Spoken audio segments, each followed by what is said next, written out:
नमस्कार, मेरा नाम है रोहित सिंह और आप देख रहे हैं मीडिया दर्शन। राजद सुप्रीमो लगातार किसी न किसी पुराने नेता से मुलाकात कर रहे हैं और जिनकी तस्वीरें सोशल मीडिया पर उनके समर्थकों के द्वारा अपलोड की जा रही है। इन तस्वीरों को लेकर अलग अलग तरह के कमेंट पढ़ने को मिल रहे हैं।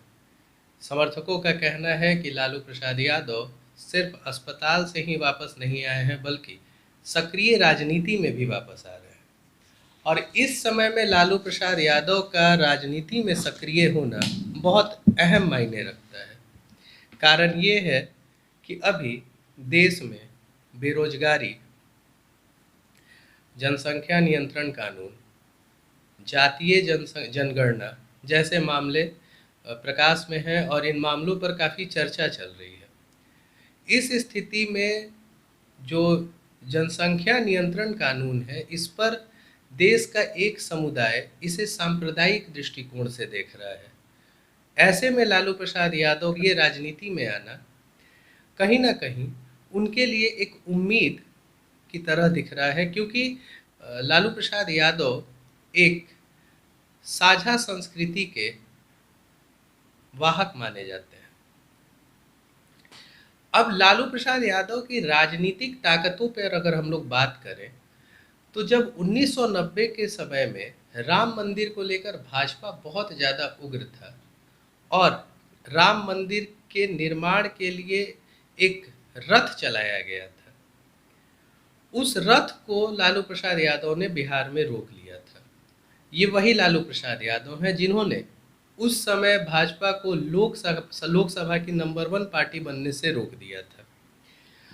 इनकी राजनीतिक ताकतों के बारे में बात करें तो इनकी प्रधानमंत्री बनाने की भी क्षमता है और प्रधानमंत्री बनने से रोकने की भी क्षमता है।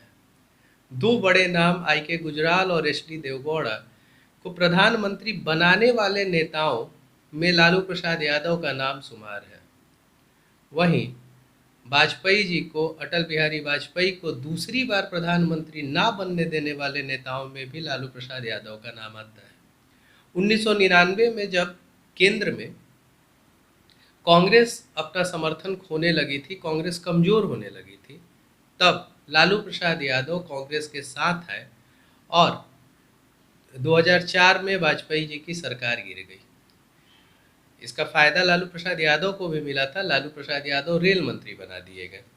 ठीक उसी तरीके से राजनीतिक ताकतों पे अगर हम लोग बात करें तो 2014 में जब नीतीश कुमार लोकसभा चुनाव में हार चुके थे, मतलब एक भी सीट वो नहीं जीते थे और उसकी जिम्मेदारी लेते हुए उन्होंने मुख्यमंत्री पद से इस्तीफा भी दे दिया था और जीतन राम मांझी को जदयू का चेहरा बनाया और बिहार का मुख्यमंत्री बनाया।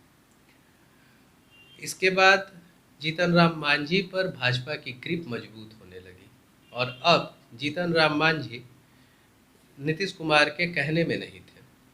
उस समय भी लालू प्रसाद यादव ने ही समर्थन करके जीतन राम मांझी को बेदखल किया। तो आप ये देख सकते हैं कि कहीं ना कहीं राजनीति में एक अच्छी पकड़ और अच्छी सूझबूझ के मालिक माने जाते हैं लालू प्रसाद यादव, और उनके आने से सियासी गलियारों में राजनीतिक गर्माहट आना कोई बड़ी बात नहीं है, क्योंकि ये वो समय है जिस समय सत्ता पक्ष के चारों खंभे, चारों स्तंभ हिल डुल रहे हैं, मतलब अस्थाई नहीं है। मुकेश सहनी का कभी कुछ बयान आता है, जीतन राम मांझी कभी तेज प्रताप यादव के साथ मुलाकात करते हैं, भाजपा के तरफ से सम्राट चौधरी लगातार नीतीश कुमार पर निशाना साध रहे हैं और लोजपा ने भी ये कह रखा है कि भाजपा के हनुमान हैं हम और भाजपा को बड़े भाई की भूमिका में लाने के लिए ही जहाँ जहाँ जदयू के उम्मीदवार थे वहाँ वहाँ हमने अपना उम्मीदवार खड़ा किया। तो इस स्थिति में देखा जाए तो कहीं ना कहीं ये दिख रहा है कि सत्ता पक्ष में बिल्कुल चारों पार्टियों में उतनी घनिष्ठता नहीं है। इस बात पर राजद के प्रवक्ता मृत्युंजय तिवारी ने भी कहा है कि यहाँ पर जनता की भलाई का भावना नहीं है, बस सत्ता की मलाई का भावना है। उनका एक बयान ऐसा आया हुआ था।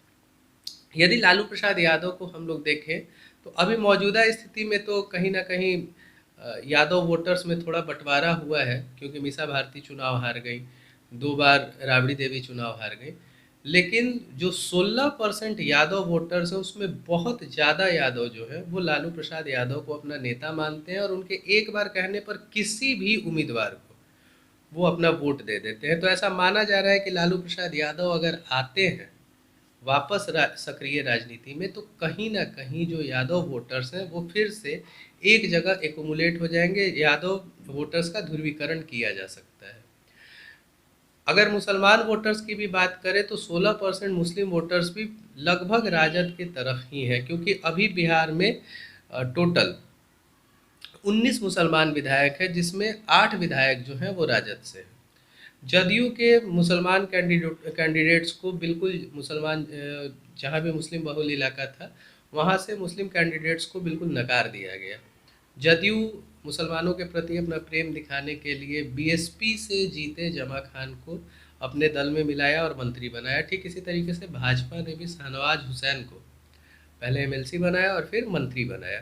तो कहीं ना कहीं देखा जाए तो लालू प्रसाद यादव के आने से बहुत चीज़ें उलटफेर हो सकती है। और एक और चीज़ जो ध्यान देने योग्य है कि जातीय जनगणना पर भाजपा का समर्थन नहीं है, लेकिन नीतीश कुमार और लालू प्रसाद यादव एक मंच पे हैं।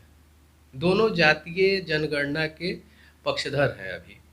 तो ऐसा माना जा सकता है कि लालू यादव के सक्रिय राजनीति में आने पर बिहार के राजनीति में बहुत बड़ा फर्क पड़ेगा। अब जो भी हो देखना है, जो भी चीज़ें होंगी उससे हम लोग आपको रूबरू कराएंगे। बने रहिए मीडिया दर्शन पर। धन्यवाद।